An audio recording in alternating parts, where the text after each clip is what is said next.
दिन में बहन, रात में नारी, सुबह होत बन जाए मतारी।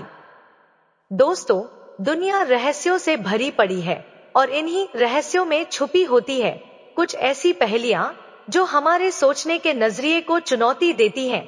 आज का हमारा वीडियो एक ऐसी ही रहस्यमय पहेली पर आधारित है। दिन में बहन, रात में नारी, सुबह होते बन जाए मतारी। यह कोई साधारण पहेली नहीं है, बल्कि इसके पीछे छुपा है एक गहरा अर्थ और एक अद्भुत कहानी जो आपको सोचने पर मजबूर कर देगा। मित्रों, जब पहली बार आप इस पहेली को सुनेंगे तो यह आपको अजीब लगेगी। आपके मन में सवाल उठेंगे, आखिर ऐसा कौन हो सकता है जो दिन में बहन, रात में नारी और सुबह होते ही मतारी बन जाता है?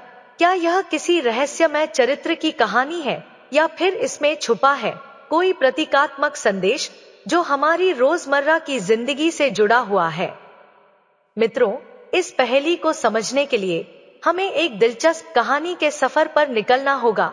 एक ऐसी कहानी में भावनाओं के रंग है, रिश्तों की परत है और जीवन के छुपे हुए अर्थ हैं। यह कहानी हमें ले जाएगी एक ऐसे जगह पर जहां परंपराएं और मान्यताएं आज भी उतनी ही मजबूत हैं जितनी सदियों पहले थी। मित्रों, कहानी शुरू होती है एक रहस्यमय स्त्री से जिसके बारे में गांव के लोग तरह तरह की बातें करते हैं। जहां उस स्त्री के विषय में कुछ लोग कहते हैं कि दिन के उजाले में वह सबके लिए एक बहन जैसी है, सहयोगी, दयालु और हर किसी की मदद के लिए तैयार रहती है। लेकिन जैसे ही रात का अंधेरा फैलता है, वह बदल जाती है। उसकी पहचान एक नारी के रूप में सामने आती है जिसके हाव भाव और व्यवहार बिल्कुल अलग हो जाते हैं। लेकिन सबसे हैरान करने वाली बात यह है कि सुबह होते ही वही स्त्री एक महतारी यानी माँ के रूप में दिखाई देती है, जिसकी ममता और स्नेह असीमित है। आखिर कौन है यह स्त्री? क्या यह कोई साधारण इंसान है या फिर कोई अलौकिक शक्ति? क्या उसके इस रूप परिवर्तन के पीछे छुपी है कोई पुरानी कहानी, कोई दर्दनाक रहस्य, या फिर यह प्रकृति के चक्र का कोई गहरा प्रतीक है? मित्रों, इस वीडियो में हम आपको बताएंगे इस रहस्यमय स्त्री की कहानी जिसके जीवन के अलग अलग पहलू हमें सिखाते हैं कि कैसे एक ही इंसान अलग अलग भूमिकाओं को निभाकर समाज में अपनी जगह बनाता है। यह कहानी सिर्फ एक पहेली नहीं है, बल्कि यह हमें सिखाती है कि इंसान के भीतर कितनी गहराई होती है और हर भूमिका में वह कितनी खूबसूरती से ढल सकता है। इसमें छिपा एक उत्तर ऐसे रहस्य को उजागर करेगा जो हमारे पौराणिक इतिहास और प्रकृति की महिमा से जुड़ा हुआ है। इस पहेली का अर्थ समझने के लिए आपको हमारी पूरी कहानी सुननी होगी। हम इसे एक सुंदर कथा के माध्यम से आपके सामने प्रस्तुत कर रहे हैं। यह कथा हमें महाभारत काल में ले जाएगी और हमें गंगा नदी की महिमा और राजा शांतनु के जीवन के अद्भुत पहलुओं को साझा करेगी। पहेली का पहला पहलू है, दिन में बहन का क्या अर्थ है? दूसरा पहलू, रात को नारी बनने का क्या राज्य है? और तीसरा पहलू है, सुबह होते ही मां बनने का गुण, रहस्य क्या है? तो आइए मित्रों, हम सभी इस अद्भुत यात्रा को शुरू करते हैं। मित्रों, महाभारत काल की भूमि, जहां न केवल महान योद्धाओं की गाथा रची गई, बल्कि महर्षि, मुनियों और राजाओं के अद्भुत तप और संघर्ष भी अमर हो गए। ऐसी ही एक कथा है राजा प्रतीप की, जिनकी जीवन यात्रा एक अद्वितीय संघर्ष और गंगा जी की महिमा से जुड़ी हुई है। तो बने रहिए मित्रों हमारे साथ इस रोमांचक सफर में, जहां हर मोड़ पर एक नया राज्य खुलेगा और अंत में जब आप इस पहेली का जवाब जानेंगे तो यकीनन आपके चेहरे पर एक हैरानी भरी मुस्कान जरूर होगी।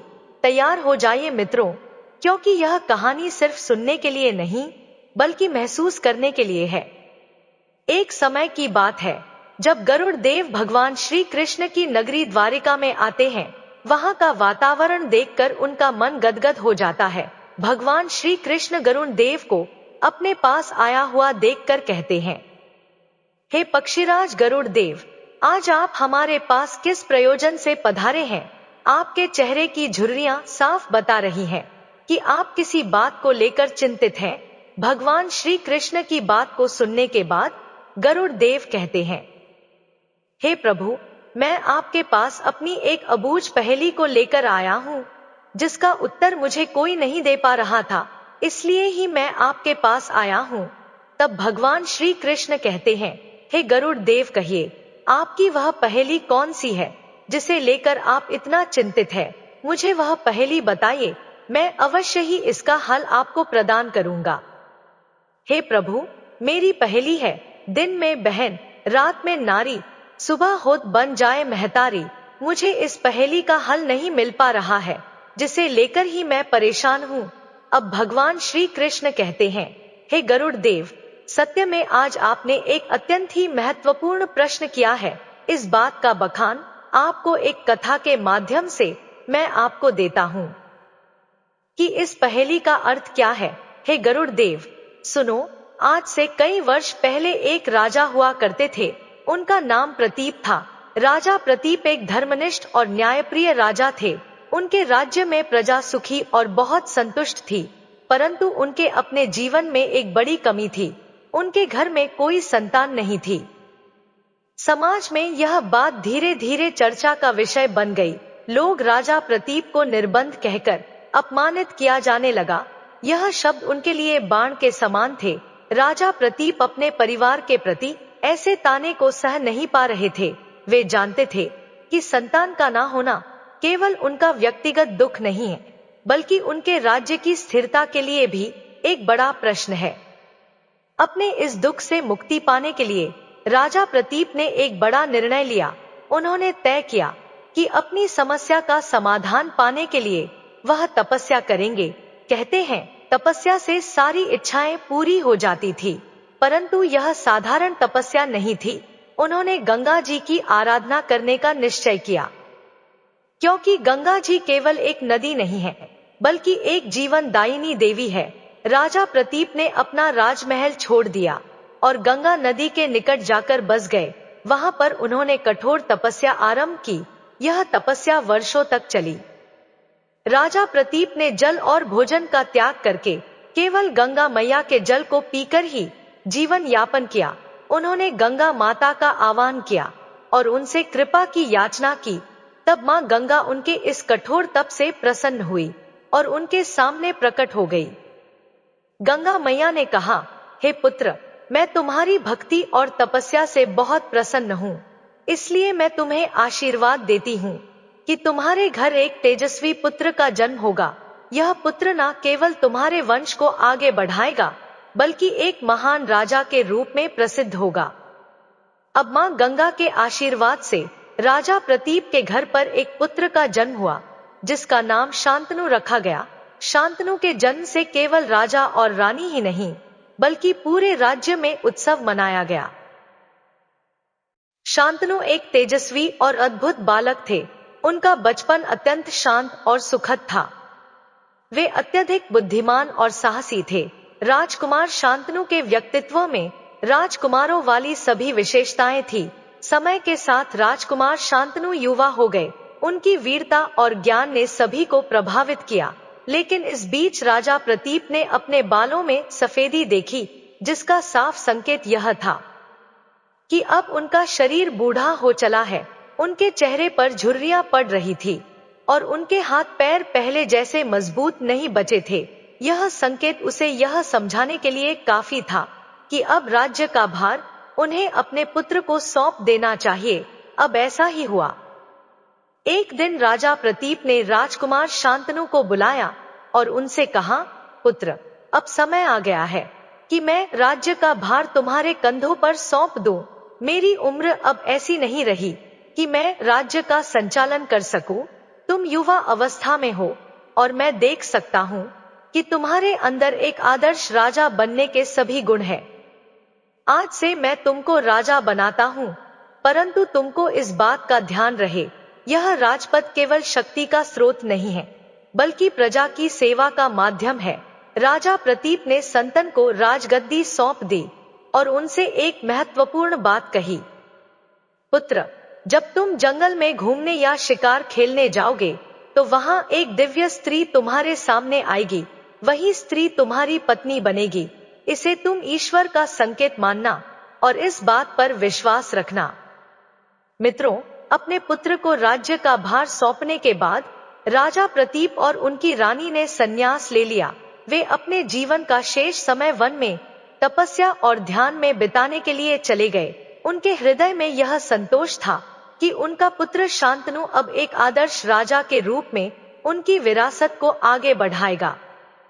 राजा शांतनु एक पराक्रमी और धर्मपरायण राजा बनेगा। अपने पिता राजा प्रतीप की आज्ञा का पालन करते हुए राजकुमार शांतनु अपनी प्रजा के कल्याण और राज्य के विकास में दिन रात लगे रहते थे। लेकिन उनके मन में एक हलचल बनी रहती थी, पिता की वह भविष्यवाणी जिसमें उन्होंने एक अद्भुत सुंदरी से मिलने और उसे पत्नी बनाने की बात कही थी। इस एक बात से वह चिंतित रहते थे। एक दिन की बात है, राजा शांतनु को शिकार पर जाने की इच्छा हुई। राजमहल से निकलते समय उनका मन किसी अज्ञात आकर्षण की ओर जाता हुआ महसूस हो रहा था। वे जंगल की ओर बढ़ते चले गए, जहां एक नदी बह रही थी। नदी का पानी शांत और बड़ा ही निर्मल था, मानो उधर किसी दिव्य ऊर्जा का संचार हो रहा हो। जंगल के बीचों बीच हरे भरे पेड़ों के नीचे राजा शांतनु ने एक अद्भुत दृश्य देखा। एक सुंदर युवती जिसका रूप और सौंदर्य बड़ा ही अनुपम था, वह नदी के तट पर खड़ी थी। उसका चेहरा सूर्य की किरणों सा चमक रहा था और उसके बाल जैसे काले बादलों की तरह लहराते हुए उसकी कमर तक पहुंच रहे थी। उसके गले में सुगंधित फूलों की माला थी और उसकी आंखें मानो सृष्टि के सारे रहस्यों को छिपाए हुए थी। राजा शांतनु उस अद्भुत सुंदरी को देखकर मोहित हो गए। उन्होंने अपने पिता की कही हुई बात को याद किया कि एक दिन जंगल में तुम्हें ऐसी स्त्री मिलेगी जो तुम्हारी पत्नी बनेगी। अब शांतनु का हृदय तेजी से धड़कने लगा। उन्होंने तुरंत उस स्त्री से बात करने का मन बना लिया। राजा शांतनु ने उस स्त्री के पास जाकर पूछा, हे देवी, तुम कौन हो और इस सुनसान जंगल में अकेले क्यों घूम रही हो? तुम्हारा रूप तो ऐसा है कि इसका वर्णन करना असंभव है। तुम्हारा सौंदर्य मानो धरती पर स्वर्ग का प्रतिबिंब है। मित्रों, वह स्त्री मां गंगा ही थी। उन्होंने राजा शांतनु की बात सुनकर हल्की मुस्कान दी और कहा, हे राजन, मैं कौन हूँ, इससे आपको क्या ना देना। मैं यहाँ अकेली घूम रही हूँ। यह मेरा अपना निर्णय है। यह जानने का आपको कोई हक नहीं है, परंतु यह बताइए आप मुझसे क्या चाहते हैं। तब राजा शांतनु ने विनम्रता से कहा, हे देवी, मेरा हृदय तुम्हारे रूप पर मोहित हो चुका है। मैं तुम्हारा नाम जानना चाहता हूँ और यह भी जानना चाहता हूँ कि क्या तुम मेरे साथ विवाह करने के लिए तैयार हो। अब गंगा देवी ने कुछ क्षण सोचा, फिर उन्होंने उत्तर दिया, हे राजन, यदि आप मुझसे विवाह करना चाहते हैं तो मेरी कुछ शर्तें हैं जिन्हें आपको माननी होंगी। यदि आप उन्हें स्वीकार करेंगे तभी मैं आपकी अर्धांगिनी बनूंगी, लेकिन यदि आप मेरी शर्तों को नहीं मानेंगे तो यह प्रस्ताव यही समाप्त हो जाएगा। तब राजा शांतनु ने कहा, हे देवी, मुझे आपकी हर शर्त मुझे स्वीकार है। कृपया बताइए आपकी शर्त क्या है। तब गंगा देवी ने गंभीर होकर कहा, हे राजन, यदि मैं आपकी पत्नी बनूंगी तो आप मुझसे कोई सवाल नहीं पूछेंगे। मैं जो भी करूंगी, जहां भी जाऊंगी, आपको मुझे रोकने या टोकने का कोई अधिकार नहीं होगा। यदि आपने मेरी शर्त को तोड़ा तो मैं आपको और आपके राजमहल को सदा सदा के लिए छोड़कर चली जाऊंगी। क्या यह शर्त आपको मंजूर है? राजा शांतनु देवी गंगा के रूप और व्यक्तित्व से इतने प्रभावित हो चुके थे कि उन्होंने बिना सोचे समझे वचन दे दिया। उन्होंने कहा, हे सुंदरी, मैं आपकी हर शर्त मानने के लिए तैयार हूँ। मैं वादा करता हूँ कि मैं कभी भी आपके किसी कार्य में हस्तक्षेप नहीं करूंगा और ना ही कोई प्रश्न पूछूंगा। कृपया मेरे साथ विवाह करने के लिए आप मुझे अपनी स्वीकृति दें। तब गंगा देवी ने मुस्कुराते हुए कहा, हे राजन, यदि ऐसा है तो मैं आपके साथ विवाह करने को तैयार हूँ। मित्रों, राजा शांतनु का हृदय यह सुनकर प्रसन्नता से भर उठा। यह पल उनके जीवन का सबसे सुखद पल था। वे समझ गए थे कि यह कोई साधारण स्त्री नहीं है, बल्कि कोई दिव्य शक्ति है। उनका हृदय आशा और आनंद से भर गया। मित्रों, राजा शांतनु पूर्व जन्म में कौन थे और मां गंगा के साथ उनका विवाह क्यों हुआ, तो इस रहस्य को आप ध्यान से सुनिए। बहुत समय पहले की बात है। गंगा देवी ने अपने तट पर खड़े होकर एक बार घोषणा की थी कि जो भी 7 बार मेरी इस नदी को तैरकर पार कर जाएगा, मैं उससे ही विवाह कर लूंगी। गंगा मां का यह वचन हर किसी के लिए चुनौती से कम नहीं था। नदी की गहराई और तीव्र प्रवाह को पार करना आसान नहीं था। उसी समय गंगा के किनारे एक सियार आता था। यह साधारण सियार नहीं था। उसकी आंखों में एक अद्भुत चमक और दिल में अपार साहस था। वह गंगा मां की दिव्यता पर मोहित हो गया और उनकी घोषणा सुनकर उसने तय किया कि वह 7 बार गंगा नदी को पार करके उनसे विवाह करेगा। पहली बार जब उसने नदी को पार किया तो उसके मन में एक उत्साह जागा। उसने दूसरी बार, तीसरी बार, चौथी और पांचवी और छठी बार भी नदी को पार कर लिया। हर बार वह अपनी सीमित शक्ति से गंगा की धारा को चुनौती देता रहा। 6 बार तक वह सियार सफल होता रहा, लेकिन 7वीं बार देवी गंगा ने उसकी परीक्षा लेने के लिए अपनी धारा को और तीव्र कर दिया। सियार ने अपनी पूरी ताकत लगा दी, लेकिन तेज बहाव और उसकी थकावट ने उसे कमजोर कर दिया। 7वीं बार वह नदी के बीचों बीच में डूब जाता है। वह सियार नदी की गहराई में समा गया और उसकी मृत्यु हो गई। मित्रों, कुछ समय बाद सप्तआर्ष गंगा के नदी के किनारे पहुंचे। वे गंगा को पार करना चाहते थे, लेकिन नदी पार करने का कोई साधन उपलब्ध नहीं था। परंतु उन्होंने लकड़ी और घास से बनी हुई एक नौका जैसी गठरी बनाई और उसमें बैठकर नदी पार करने का प्रयास किया। जब मजूस नदी में उतारा गया तो वह बहने लगा। तभी सियार की हड्डियां नदी की धारा में बहकर उसी मजूस में बंधी चली गई। वह मजूस जिसे डूबना चाहिए था, सियार की हड्डियों की अद्भुत शक्ति के कारण गंगा नदी को पार करने में वह सफल हो गया। नदी के उस पार पहुंचने के बाद सप्तर्षि आपस में चर्चा करने लगे। उनमें से एक ने कहा, यह तो एक साधारण मजूस था, लकड़ी और घास की बनी हुई। यह संरचना इतनी तेज प्रभाव वाली गंगा को कैसे पार कर गई? दूसरे सप्तर्षि ने कहा, निश्चित रूप से इसमें किसी अद्भुत शक्ति का प्रभाव है। हमें इसका कारण पता लगाना चाहिए। मित्रों, सप्तर्षि ने मजूस को खोलकर देखा तो उसमें की हड्डियां फंसी हुई थी। सप्तर्षियों ने तपस्या और ध्यान के माध्यम से जाना कि यह तो वही सियार था जिसने 7 बार गंगा को पार करने का प्रयास किया था और गंगा देवी से विवाह करने की इच्छा जताई थी। सप्तर्षि ने गंगा देवी का आह्वान किया। तब गंगा देवी प्रकट हुई और उन्होंने सियार की कहानी सुनाई। उन्होंने कहा, इस सियार ने मुझसे विवाह करने की इच्छा के कारण 7 बार गंगा को पार करने का प्रयास किया। छठी बार यह सफल रहा, लेकिन 7वीं बार यह असफल होकर डूब गया। इसका साहस और भक्ति अद्वितीय है। तब सप्तर्षियों ने गंगा देवी से कहा, हे देवी, आपने वचन दिया था कि जो 7 बार गंगा को पार करेगा उससे आप विवाह करेंगी। अब आपको अपने वचन का पालन करना चाहिए। गंगा देवी ने उत्तर दिया, हे सप्तर्षि, मैं अपने वचन का सम्मान करती हूँ, परंतु इस जन्म में यह सियार मुझसे विवाह नहीं कर सकता। मैं इसे आशीर्वाद देती हूँ कि अगले जन्म में एक तेजस्वी राजा के रूप में जन्म लेगा और तब मैं इससे विवाह करूंगी। मित्रों, गंगा देवी के आशीर्वाद से सियार ने राजा प्रतीप के घर जन्म लिया और राजा शंतनु बने। वह तेजस्वी धर्म पारायण राजा बने। गंगा देवी का वचन अब पूरा होने जा रहा था।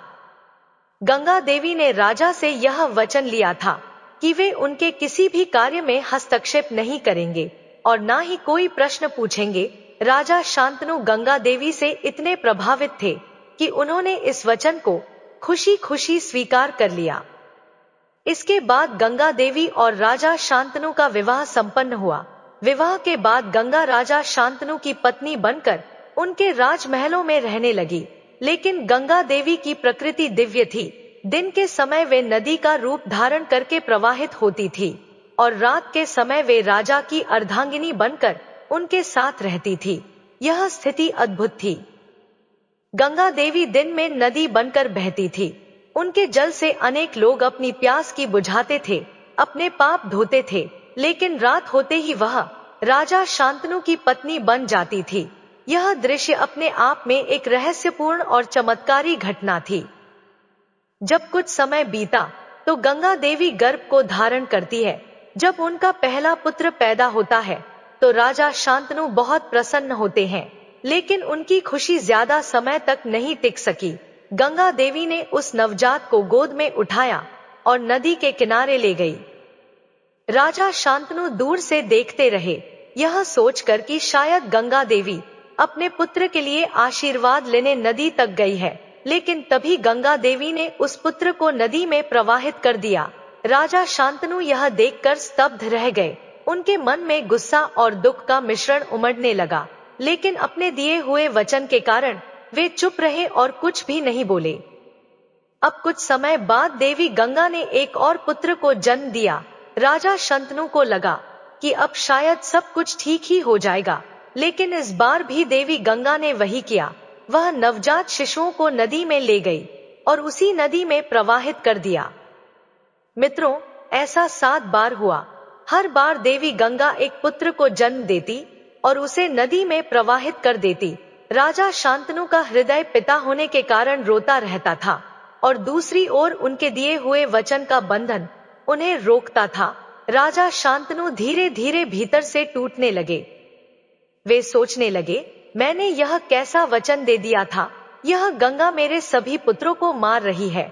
अगर ऐसा ही चलता रहा तो मेरा वंश कैसे बढ़ेगा, मेरी पीढ़ी कैसे आगे बढ़ेगी। एक माता अपने बच्चों को जीवन देती है, उनकी रक्षा करती है, लेकिन यह कैसी माता है जो अपने ही बच्चों को समाप्त कर रही है। राजा शांतनु का हृदय भारी हो गया। उन्हें यह समझ नहीं आ रहा था कि अब वे क्या करें। उनके मन में गंगा के प्रति प्रेम और क्रोध का मिश्रण था, लेकिन अपने वचन का पालन करना उनकी नैतिकता थी और इसीलिए वे चुप थे। राजा शांतनु बड़े दुखी होते हैं। मित्रों, इधर देवी गंगा राजा शांतनु की कहानी अब अपने सबसे भावनात्मक और रहस्यमय मोड़ पर पहुंच चुकी थी। 7 पुत्रों के बाद गंगा ने 8वें पुत्र को जन्म दिया। राजा शांतनु के मन में कहीं ना कहीं आशा थी कि इस बार कुछ अलग होगा, लेकिन देवी गंगा का व्यवहार हमेशा की तरह ही था। जब गंगा ने 8वें पुत्र को जन्म दिया तो राजा शांतनु के हृदय में एक बार फिर प्रेम और आशा का संचार हुआ। उनको लगा कि शायद गंगा अब इस पुत्र को जीवित रखेगी। लेकिन देवी गंगा ने नवजात शिशु को अपनी गोद में उठाया और बिना कुछ कहे उसे लेकर नदी की ओर चल पड़ी। राजा शांतनु ने गंगा को जाते हुए देखा। उनका मन अत्यधिक अशांत हो उठा। वे सोचने लगे कि यह गंगा फिर वही करने जा रही है। मैं कैसे चुप रह सकता हूँ? यह मेरा पुत्र है, मेरा वंशज है, मैं इसे खत्म नहीं होने दे सकता हूँ। जब गंगा नदी के किनारे पहुंच गई और अपने 8वें पुत्र को जल में प्रवाहित करने लगी तो राजा शांतनु का धैर्य जवाब दे गया। उन्होंने गंगा को रोकने के लिए पुकारा, तेज कदमों से उनके पास पहुंचे।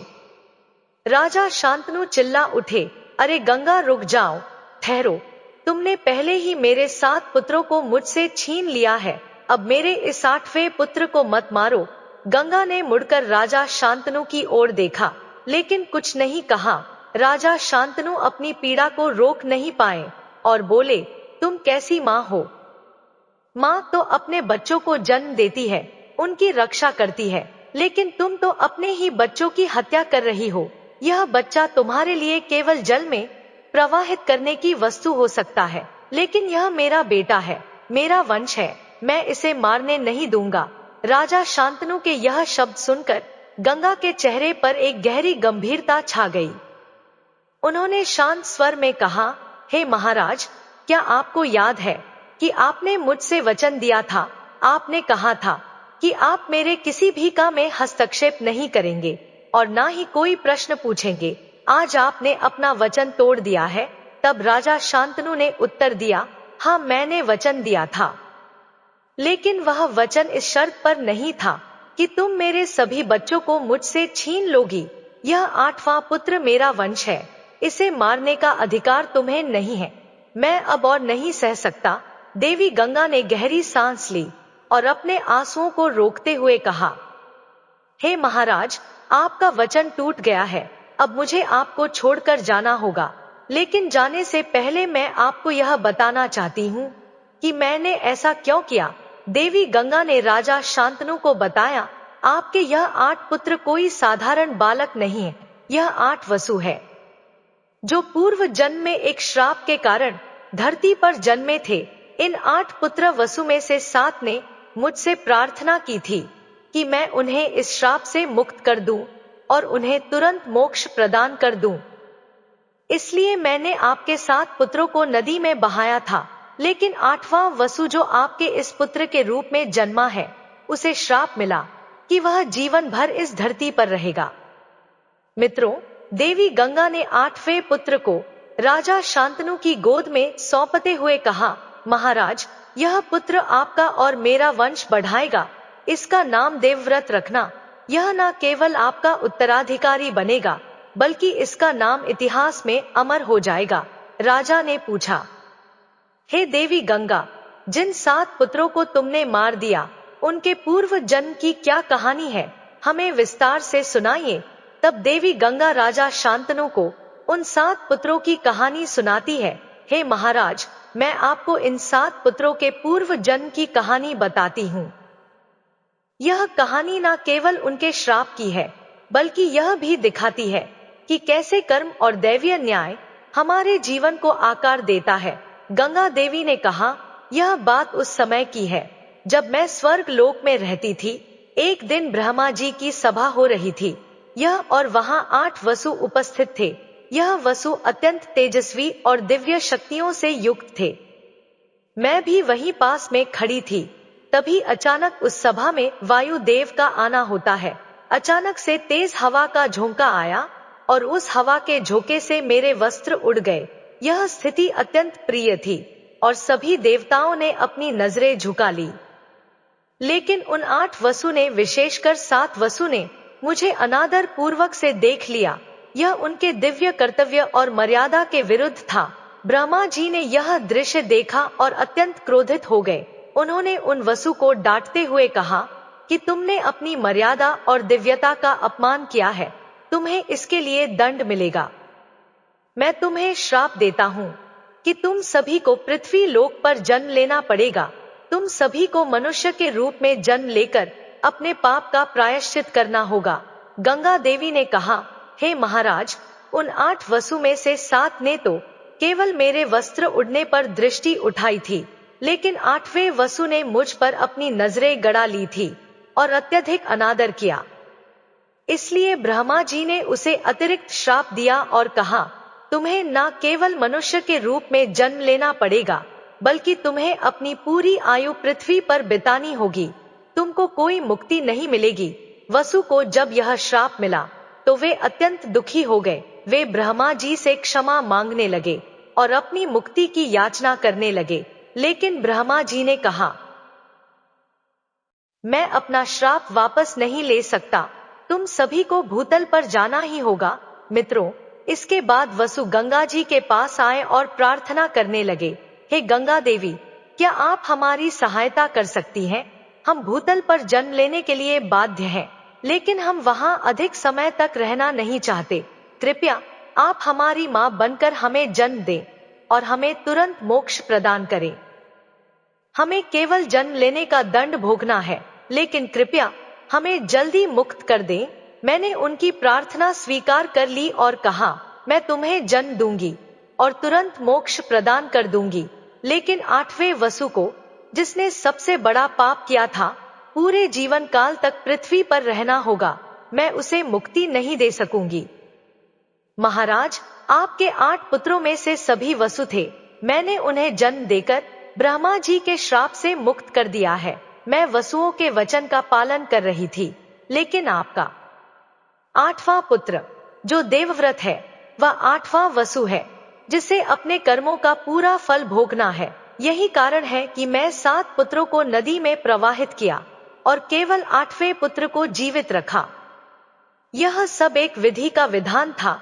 गंगा देवी ने राजा शांतनु को समझाया, महाराज, जो कुछ भी हुआ वह दैवीय न्याय के कारण हुआ। मैंने अपने वचन और कर्तव्य का पालन किया है। आपका पुत्र देवव्रत, जो 8वां वासु है, धरती पर एक महान व्यक्ति के रूप में अपनी पहचान बनाएगा। उसका जीवन मानवता के लिए प्रेरणा का स्रोत बनेगा।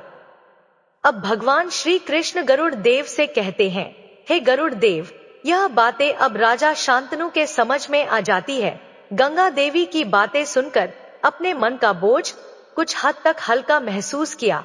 उन्हें अब ये समझ में आ गया था कि उनके पुत्रों की मृत्यु केवल एक दैवीय योजना थी और इसमें किसी का दोष नहीं है। महाभारत काल की अद्भुत कथा देवी गंगा की दिव्यता और उनके जीवन के विभिन्न पहलुओं को दर्शाती है। हे गरुड़ देव, इस कहानी से जो पहेली निकलती है वह देवी गंगा की 3 विशिष्ट भूमिकाओं को समझाने का प्रयास करती है। दिन में बहन गंगा, जो एक नदी के रूप में बहती है, दिन के समय पूरी धरती को अपने जल से सिंचती है। उनका प्रवाह कभी थमता नहीं है। उनके जल से प्यासे प्राणी अपनी का प्यास बुझाते हैं, किसान अपनी फसलें सिंचता है और लोग अपने दैनिक कार्यों के लिए देवी गंगा के जल का उपयोग करते हैं। दिन में गंगा का यह निरंतर प्रवाह उनकी बहन या बहने रूप को दर्शाता है। वे निस्वार्थ भाव से धरती पर जीवन बनाए रखने में मदद करती है। उनके जल में केवल भाव नहीं बल्कि जीवन का स्रोत है। यही कारण है कि दिन के समय देवी गंगा को बहन के रूप में जाना गया है, क्योंकि वह बहती है। रात के समय गंगा देवी एक विशेष रूप लेती है। रात को गंगा देवी अपने नारी रूप में राजा शांतनु के साथ रहती थी। इस रूप में वे एक पत्नी की भूमिका निभाती थी, एक साथी, एक स्नेहमयी और समर्पित पत्नी। यह उनकी दिव्यता का एक और रूप था, जहां वे नदी से एक नारी के रूप में परिवर्तित हो जाती थी। उनका यह रूप उनकी भावनात्मक और मानवीय पक्ष को प्रकट करता है, इसलिए उन्हें रात में नारी कहा गया है। सुबह का समय गंगा की महिमा का सबसे पवित्र पहलू दर्शाता है।